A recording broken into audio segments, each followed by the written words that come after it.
Hello everyone. और आज एक बहुत इंपॉर्टेंट टॉपिक है, ठीक है ना। जो लोग अगले साल एग्ज़ाम देंगे उनके लिए ये वीडियो बहुत इंपॉर्टेंट होने वाला है, और जो लोग आगे भी एग्ज़ाम देंगे तो ये वीडियो उनके लिए भी हेल्पफुल होगा, सो दैट आपको पता चल जाए कैसे स्ट्रैटेजी आपको बनानी है और किस पैटर्न में आपको पढ़ाई करनी है, ठीक है ना। देखो, यूपीएससी प्रिपरेशन की सबसे मेन चीज़ होती है planning. Planning is very important और सीक्वेंस में पढ़ना पड़ता है। ये नहीं कि आज कुछ भी मन कर रहा है, इस महीने कोई भी सब्जेक्ट मन किया पढ़ लिया, कभी आंसर राइटिंग कर रहे हैं, कभी मॉक्स लगा रहे हैं, कभी ऑप्शनल पढ़ रहे हैं। ऐसा नहीं होता है। एक साल का पूरा रोड मैप, पूरा प्लान करना पड़ता है, उसके बाद उसको फॉलो करना पड़ता है स्ट्रिक्टली, ठीक है ना। सोच समझ के अच्छे से टाइम लेना पड़ता है कि मैं अगले एक साल तक क्या पढ़ूंगा या पढ़ूंगी, और उसको फिर एग्जीक्यूट करना पड़ता है। तो मैं देखो, अगले साल वालों के लिए सीधे पॉइंट पे आता हूँ, ठीक है ना। ज़्यादा नहीं घुमा फिरा के बोलूँगा। क्लियर कट बात ये है। अभी देखो देखो, सबसे बड़ी प्रॉब्लम ये है ना यार अगले साल वालों के लिए, क्योंकि अभी प्रीलिम्स पोस्टपोन हो गया था, राइट। अब खास बात ये है कि जाहिर सी बात है कि जो इन्होंने इस साल एग्ज़ाम दिया, जिनका नहीं सिलेक्शन हो रहा हुआ या होगा, तो अगले साल वो एग्ज़ाम देंगे, तो थोड़ा 2-3 महीने की कमी तो है, ठीक है ना। मोस्टली जून में पेपर होता है, लेकिन अक्टूबर में पोस्टपोन हो गया, तो आपका जून जुलाई अगस्त सितंबर अक्टूबर 5 महीने का लॉस बेसिकली बोल सकते हैं। हालांकि जिसने जो कंटिन्यूसली पढ़ रहा है उसके लिए लॉस तो नहीं है, बट एक बात मैं बोल रहा हूँ, ठीक है। अब देखो, मैं क्लियर कट, देखो मैं ये नहीं बोलूँगा कि आपने क्या पढ़ा क्या नहीं पढ़ा। आप किस देखो, हर इंसान अपनी अपनी पोजीशन पे है। किसी ने काफ़ी सिलेबस कवर कर दिया होगा, कोई जस्ट रिवीजन कर रहा होगा, कोई जस्ट स्टार्ट कर रहा होगा, कोई खुद डिलीमा में होगा कि अगले साल दूं कि ना दूं। इन सब चीज़ों पे मैं डिस्कस नहीं करूँगा। मैं क्लियर कट ये बताऊँगा, जिसको अगले साल पेपर देना है 2022 में, और उसको क्लियर करना है पहले अटेम्प्ट, जिसका दूसरा तीसरा ठीक है, जिसका जो भी अटेम्प्ट है, अगर जिसको अगले साल पेपर क्लियर करना है, उसको क्या चीज़ें दिमाग में रखनी है, क्या चीज़ें ध्यान में रखनी है, और किन चीज़ों को किस टाइम तक कंप्लीट करना है किसी भी हाल में, ये चीज़ मैं आपको बताऊंगा, सो दैट आपको पता हो जाए कि भाई इस टाइम तक, इस महीने तक मेरी ये चीज़ कंप्लीट हो जानी चाहिए। यही एक नॉर्मल शेड्यूल होता है मोस्टली एस्पिरेंट्स का। किसी भी टॉपर का भी वीडियो उठा के देख लेना, यही बात वो भी कहेंगे, थोड़ा सा डिफर करता है, ठीक है ना। देखो, 2022 की बात करते हैं। प्रीलिम्स होगा 5 जून को, ठीक है जी। अब ये मत सोचना कि क्या पता इस बार भी पोस्टपोन हो जाए। चांसेस बहुत कम है, बार बार ऐसे मौके नहीं आते, ठीक है ना। सुनहरे अवसर चले गए, बार बार नहीं ऐसा पॉसिबल है कि पोस्टपोन होगा। तो इस सोच में तो बिल्कुल मत रहना कि शायद पोस्टपोन हो जाए और 1-2 महीने और मिल जाए तो पढ़ाई अच्छे से हो जाएगी। ऐसा नहीं है, ठीक है। कोई गारंटी नहीं है, तो बस मान के चलना है 5 जून को प्रीलिम्स है, ठीक। उसके बाद आता है मेंस है 16 सितंबर को, ठीक। स्टार्ट है 16 सितंबर से, जो अगले 5-6 दिन तक चलेगा। पहली चीज़, क्या अगर कोई अभी से तैयारी स्टार्ट करे, क्या उसका क्लियर हो जाएगा exam? Yes, answer is simple, answer is yes, but थोड़ी सी पेचीदा मामला है। थोड़ा सा उसको मतलब थोड़ा बैकग्राउंड क्लियर होना चाहिए, और जो अगले एक साल पढ़ना है, क्या पढ़ना है, कैसे पढ़ना है, वो भी क्लियर होना चाहिए।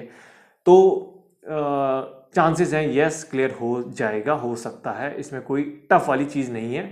बहुत बच्चों ने 6-6, 8-8 महीने करके एग्ज़ाम निकाला भी है। 7 महीने देखो, अक्टूबर में अब 1-2 दिन बचे, तो अक्टूबर को नहीं गिनेंगे। नवंबर, ठीक है ना। नवंबर, दिसंबर, जनवरी, फरवरी, मार्च, अप्रैल, ठीक है ना, और मई, ठीक है। 7 महीने बचे हैं। 7 महीने बहुत होते हैं यार पढ़ने के लिए।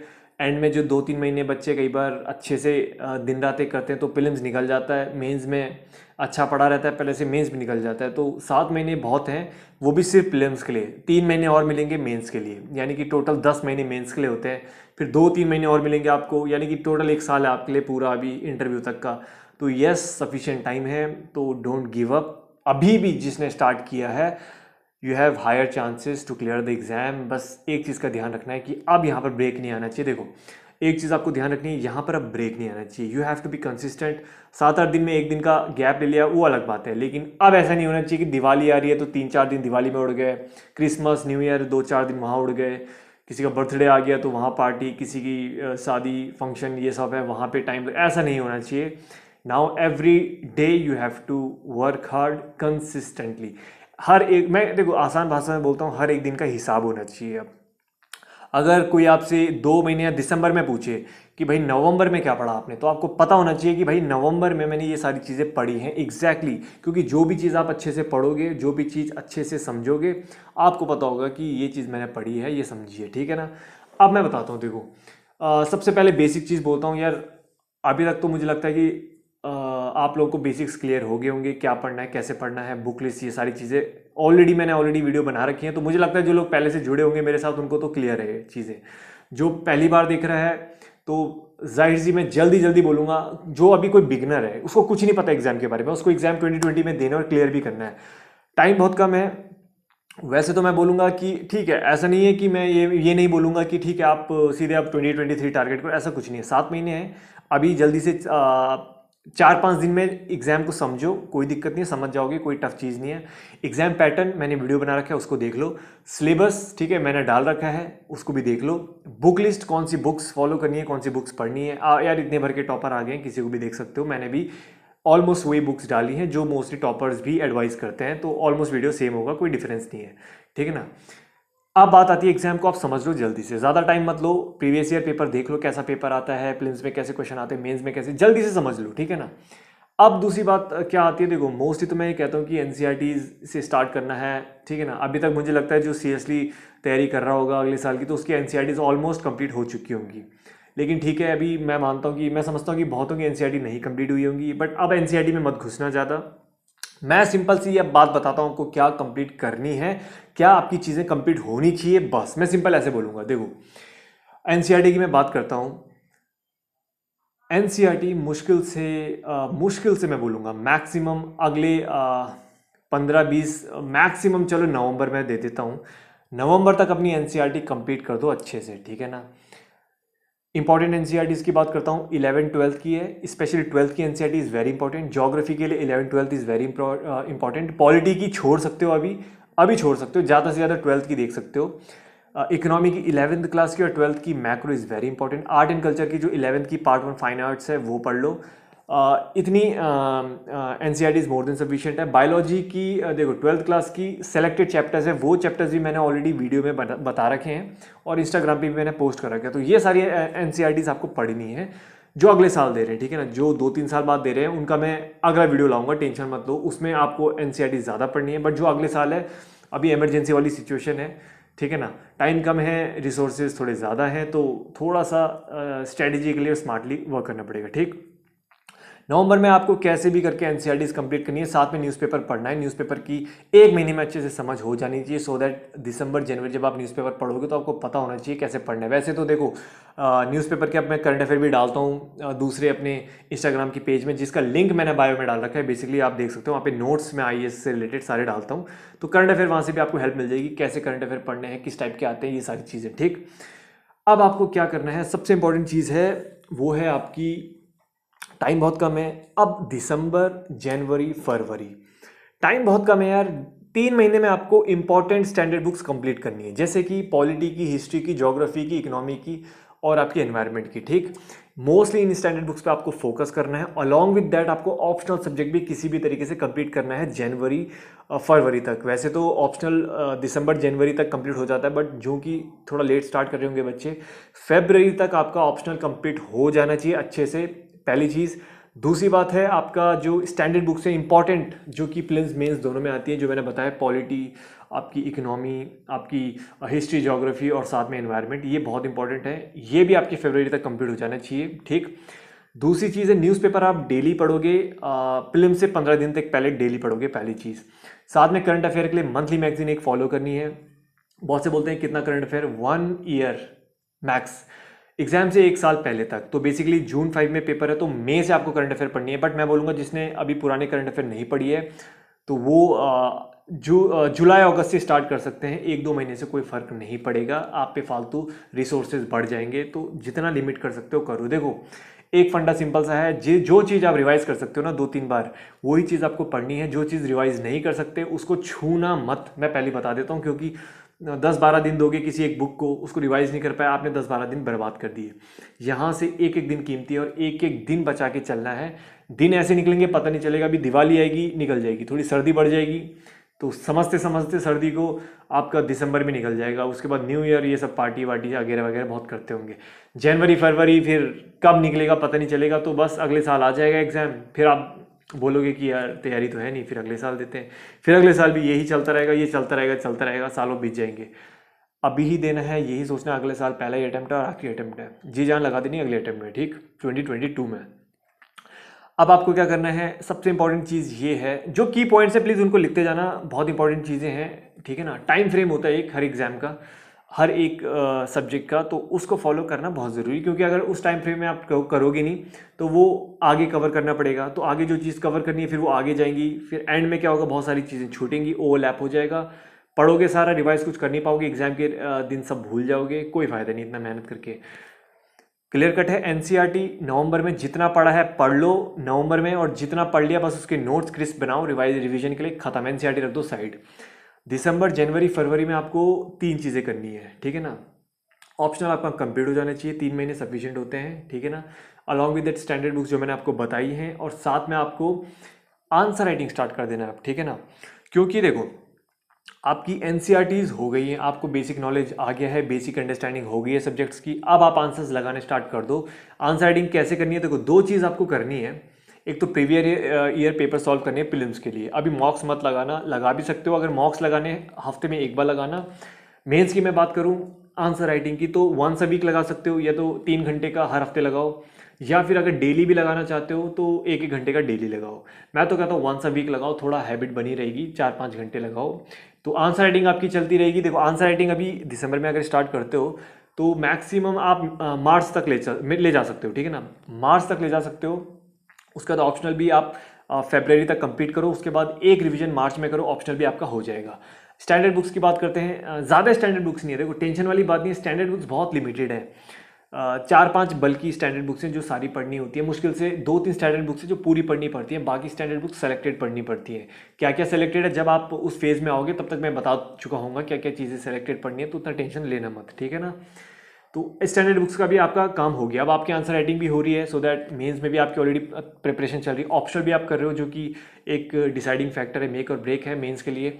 एंड अलॉन्ग विद दैट आपकी जो मॉक्स है वो भी आप ऑल्टरनेटिव डेज में वंस अ वीक कर सकते हो। CSAT again is very important, जिसका सी सेट वीक है, जिसकी क्वांटिटेटिव एप्टीट्यूड रीजनिंग ये सारी चीज़ें वीक है, वो अगेन वंस अ वीक लगाओ, मोर देन सफिशिएंट है, ठीक। अब आप जो इतनी सारी चीज़ें होती हैं तो इसलिए वंस अ वीक बोल रहा हूँ, सो दैट कभी कम पढ़ पाओगे कभी ज़्यादा पढ़ोगे, तो you have to cover those things, जो आपने टारगेट सेट करें उसको फॉलो करना है नो मैटर व्हाट। अब आती है इंपॉर्टेंट चीज़, मार्च के टाइम में what you will do is, मार्च के टाइम में आप करोगे जो आपके कुछ बचे टॉपिक्स हो गए, मेंस के जो बचे टॉपिक्स हो गए, जैसे कि वर्ल्ड हिस्ट्री हो गया, जो आपका थोड़ा सा इंटरनल सिक्योरिटी, डिजास्टर मैनेजमेंट, ये सारी चीज़ें होगी, इनको क्विक या तो आप इनके नोट्स अरेंज कर दो, सो दैट मेंस में जब आपको पढ़ना पड़े तो आपके पास नोट्स ऑलरेडी अवेलेबल रहे, या फिर इनको पढ़ भी सकते हो। टाइम कम होगा तो एटलीस्ट इनके नोट्स बना दो, सो दैट प्रीलिम्स के बाद आपको फिर नोट्स अरेंज करने में दिक्कत ना हो, तो मार्च में इनके नोट्स अरेंज कर दो, ठीक है जी। अब बात आती है, आप देखो करंट अफेयर तो आपको पढ़नी ही है, मंथली करंट अफेयर पढ़नी ही है, न्यूज़पेपर भी पढ़ना ही है नो डाउट, और साथ में जो दिसंबर जे फरवरी मैंने बताया, और मार्च में आपको ऑप्शनल का revision, along with that answer writing थोड़ी सी छोड़ सकते हो, कर भी सकते हो, आपकी इच्छा है। और बाकी आपकी जो स्टैंडर्ड बुक्स बची थी, जो आपके मेंस के बचे टॉपिक से, ठीक है। सबसे इंपॉर्टेंट चीज़ ये है कि अब अप्रैल और मई 2 महीने बचे हैं प्रीलिम्स से पहले, ये अब आपको मेंस की सारी साइड रख देनी है। अभी तक इंटीग्रेटेड स्टडी चल रही थी, प्रीलिम्स और मेंस दोनों की साथ में चल रही थी मार्च तक। अब आपको मेंस को बिल्कुल अलग रख देना, ऑप्शनल बिल्कुल अलग रख देना, छूना भी नहीं है उसको, सब कुछ साइड रख दो। हाँ, अगर ऑप्शनल आपका हुआ नहीं है तब आपको थोड़ा सा टाइम देना पड़ेगा नो डाउट, लेकिन अगर आपका मार्च तक ऑप्शनल हो गया है, साथ में रिवीजन भी हो गया है, and you are like okay optional मैंने अच्छे से पढ़ लिया, समझ लिया है, अब मेंस में 1-2 रिवीजन मारूंगा तो सफिशिएंट है, तो ठीक है, आप छूने की ज़रूरत नहीं है। अब 2 महीने बहुत इंपॉर्टेंट है प्रीलिम्स के लिए, ठीक है ना, अप्रैल में, क्योंकि सबसे इंपॉर्टेंट चीज़ मैं बताता हूँ कि बहुत सारे बच्चे ऐसे हैं जो सालों साल मेहनत नहीं करते हैं, लेकिन अप्रैल और मई में इतनी ज़बरदस्त मेहनत करते हैं उनका प्रीलिम्स निकल जाता है। बहुत से बच्चे पूरे साल भर बहुत ज़बरदस्त मेहनत करते हैं, लेकिन अप्रैल मई में वो ढिलाई दे देते हैं, क्योंकि साल भर बहुत मेहनत करी है, ओवर कॉन्फिडेंस आ जाता है कि काफ़ी पढ़ा अब तो निकल ही जाएगा, एंड में ढिलाई देते तो वहाँ पूरा काम बिगड़ जाता है, तो ऐसी गलती नहीं करनी है। 2 महीने की सिंपल सी स्ट्रैटेजी ये है, जितना भी आपने करंट अफेयर पढ़ा है अभी तक, ठीक है ना। मई तक जितना भी करंट अफेयर पढ़ा है या फिर अप्रैल तक पढ़ा है, अब उसको रिवाइज करना है, दैट इज इट। उन 2 महीने में आपको सबसे पहले रिवीजन करना है। जो आपने एनसीईआरटी के नोट्स बनाए उनकी क्विक रिवीजन करो। आपने जो न्यूज़पेपर के जो शॉर्ट अगर नोट्स बनाए उनकी रिवीजन करो। साथ में आपने जो स्टैंडर्ड बुक्स जो पढ़ी हैं अब उनमें अंडरलाइनिंग करी होगी कुछ, यानी कि पूरी बुक तो नहीं पढ़ पाओगे, अंडरलाइनिंग करी होगी, ये इंपॉर्टेंट है, ये चीज़ मुझे समझनी है, या फिर ये मुझे इंपॉर्टेंट लग रही है, या ये जानने लायक चीज़ है अपने हिसाब से। Now that you have to revise again and again. और चौथी चीज़ है करंट अफेयर जो मंथली मैगजीन होती है उसी में आपने कुछ अंडरलाइन किया होगा, तो वो सारी चीज़ अब रिवाइज करनी है। कहने का मतलब है कि जितना भी आपने साल भर पढ़ा है उसको रिवाइज करना है, सबसे पहली चीज़। दूसरी चीज़ है मॉक की मैं बात करता हूँ। अगर आपने साल भर में मॉक लगाए हैं तो अभी उतने ज़्यादा मॉक लगाने की ज़रूरत नहीं है। वंस अ वीक एक मॉक लगा सकते हो, क्योंकि 2 घंटे एक मॉक में लगेगा, फिर उसका एनालाइज करोगे अच्छे से, 5-6 घंटे मॉक में लग जाते हैं एक अच्छे से। तो आप वंस अ वीक लगाओ, अगर नहीं लगाया तो आप 3-4 दिन में एक लगा सकते हो, अदरवाइज ज़रूरत नहीं है।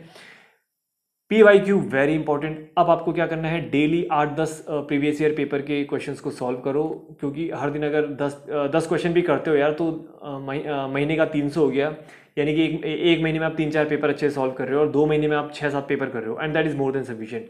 Last 5-6 years paper are more than sufficient, और उससे ज़्यादा करने की ज़रूरत नहीं है। बस इतना सा करना है यार। लग आसान रहा है बट उतना आसान है नहीं। सबसे इंपॉर्टेंट चीज़ है you have to be consistent. जो ये प्लान है, जो एक शेड्यूल है, you have to follow it. अभी आपको एक शेड्यूल बनाना होगा, एक शेड्यूल बना लो अच्छे से, उसे अपने टेबल पे चिपका दो, कहीं पे भी दीवार पे चिपका दो, and now just look at it every day कि भाई ये चीज़ मुझे फॉलो करनी है, ये चीज़ ऐसे पढ़नी है, ये मेरा टाइम फ्रेम है, ये मैक्सिमम टाइम लिमिट है एनसीईआरटी की, मुझे इस टाइम पे करना है तो करना है। ओके, फिर मुझे स्टैंडर्ड बुक्स यहाँ से यहाँ तक करना है तो करना है, ऑप्शनल मेरे को यहाँ से। ये सारी चीज़ जो मैंने आपको बताई, आप इनको चार्ट पे बनाओ अपने हिसाब से, कुछ चेंजेस कर सकते हो यार। जो मैंने बताया उसमें से अगर आपको कुछ चेंज करना है कि ये चीज़ नहीं, ये चीज़ मैं पहले करना चाहता हूँ, तो कर सकते हो। कोई चीज़ बाद में करनी है तो बाद में कर सकते हो। कहने का मतलब है मैंने एक रोड मैप बताया, किसी और का टॉपर का वीडियो खोल लो, यही रोड मैप आपको मिलेगा। माइनर चेंजेस सबकी स्ट्रैटेजी में होते हैं, बट एक मेजर जो स्ट्रैटेजी होती है वो यही होती है जो मैंने आपको बताई है। किसी भी टॉपर का देख लेना, इसमें कुछ चेंजेस करने हो आप अपने हिसाब से चेंजेस कर सकते हो, that is up to you, ठीक है ना। तो ऐसा टेंशन वाली बात नहीं है कि यार सर ने तो ये बोला था तो मैं यहाँ पे तो नहीं करता, लेकिन जबरदस्ती करना पड़ेगा, ऐसा कुछ नहीं है। एनसीईआरटीज़ का थोड़ा 10-15 दिन ज़्यादा दिन है, दे सकते हो, वहाँ से फिर आपको स्टैंडर्ड्स के थोड़ा टाइम कम करना पड़ेगा। ऑप्शनल का थोड़ा टाइम कम करना चाहते हो कर सकते हो, ज़्यादा बढ़ाना है बढ़ा सकते हो, आंसर राइटिंग एक्सटेंड करनी है कर सकते हो, it is all up to you. But मैंने एक टाइम फ्रेम दिया है which is like which will somehow work for each and every one, so according to that you can make changes in that schedule, ठीक है ना। बस इतना सा है। बाकी 2 महीने होते हैं प्रीलिम्स के लिए, उसमें बस revision revision revision revision and practice, that is worth. जो इंपॉर्टेंट चीज़ उनको मेमोराइज और जितना भी पढ़ा उसको रिवाइज करना है, और एट द एंड उस सारी चीज़ों को टेस्ट करना है by solving मॉक्स and solving previous year papers, that is more than sufficient. Prelims के लिए बस इतना मोर देन सफिशिएंट है। कुछ इंपॉर्टेंट चीज़ मैं बताता हूँ। सबसे पहला है बी कंसिस्टेंट। कल से अगर पढ़ना है 2-3 दिन में अपनी स्ट्रैटेजी बनाओ अच्छे से, एंड नाउ जस्ट एक बार फॉलो करो, एक बार अपना प्लान बनाओ, अपना शेड्यूल बनाओ, and now stick to it, that's it. पहली चीज़ बी कंसिस्टेंट। हफ्ते 8-10 दिन में एक दिन ठीक है, आप रेस्ट लेना चाहो ले सकते हो, बट मेक श्योर कि बीच में 2-3 दिन गलती से भी रेस्ट मत ले लेना, पूरा मोमेंटम बिगड़ जाएगा, और 2-3 दिन के चक्कर में पूरा साल बर्बाद होने की ज़्यादा प्रोबेबिलिटी है, तो ऐसी गलती मत करना, ठीक है ना। उसके बाद बात आती है obviously you have to be consistent, मैंने बता दिया है। और सबसे इंपॉर्टेंट चीज़ है कि you know believe in your self. अभी होगा क्या है, थोड़ा सा टेंशन आएगी, डाउट आएगी, मन नहीं करेगा पढ़ने का, तो सोचोगे किसी टॉपर का वीडियो देख लेता हूँ, क्या पता वो किसी ने कहा हो कि लक्ष्मीकांत नहीं पढ़नी है, तो ऐसे ही वीडियोस मत ढूंढना यार, ठीक है ना। तो अपने हिसाब से पढ़ो, सबको पता है क्या पढ़ना है, बस पढ़ना है, यही मेन चीज़ है। एंड बात आती है मेंस की, तो मेंस के लिए देखो 3 महीने हैं, तो मेंस के लिए तो वैसे तो और किसी दिन मैं बताऊंगा, लेकिन अभी बता देता हूँ, ज़्यादा कुछ करना नहीं पड़ता हूँ 3 महीने में। प्रीलिम्स का जैसे ही पेपर होता है उसके बाद सीधे आपको 1-2 दिन बाद सीधे मेंस की तैयारी स्टार्ट कर देनी होती है। मेंस के लिए तो मोस्टली सबने पढ़ा होता है, बट वही है सेम जैसे प्रीलिम्स के 2 महीने थे, वैसे मेंस के 3 महीने में करना है। Revision revision revision, and the most important, वहाँ पे हम मॉक सॉल्व करते थे, वहाँ पे हम मॉक्स सॉल्व करते थे, लेकिन यहाँ पे हमें आंसर राइटिंग करनी है, that is it. Revision and answer writing 4 घंटे 5 घंटे 6 घंटे, बहुत से बच्चे 8-9 घंटे आंसर राइटिंग प्रैक्टिस करते हैं, क्योंकि वहाँ पे लिखना इतना ज़्यादा पड़ता है तो आदत होती नहीं है। तो mains is all about writing skills, तो लिखने की आदत होनी चाहिए, तो मेंस निकलेगा। तो बात का मुद्दा है, पहले फिल्म से फोकस करो और बाकी मेंस के लिए नॉलेज बटोर लो, and I think this is more than sufficient. तो इस चीज़ को फॉलो करना। बाकी अगर आपको कोई डाउट हो तो बेशक कमेंट सेक्शन में पूछ सकते हो।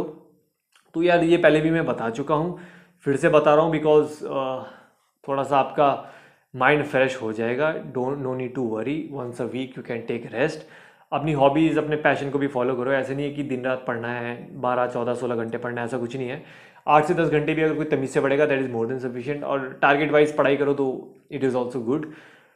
6-8 घंटे अगर कोई सीरियसली फुली कंसनट्रेटेड वे में फुल एफिशिएंसी के साथ पढ़ रहा है तो I think 6 to 8 hours is also more than sufficient, provided you are studying per day every day till your exam date, ठीक है ना। And that is it guys.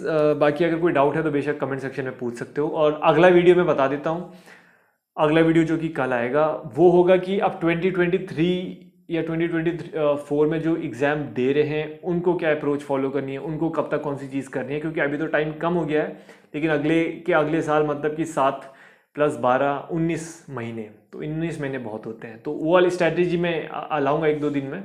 तो फिलहाल ये 2022 वालों के लिए था जो अगले साल एग्ज़ाम दे रहे हैं। तो make sure you follow these things, है ठीक है ना। So that's it for today guys, and all the very best and happy study.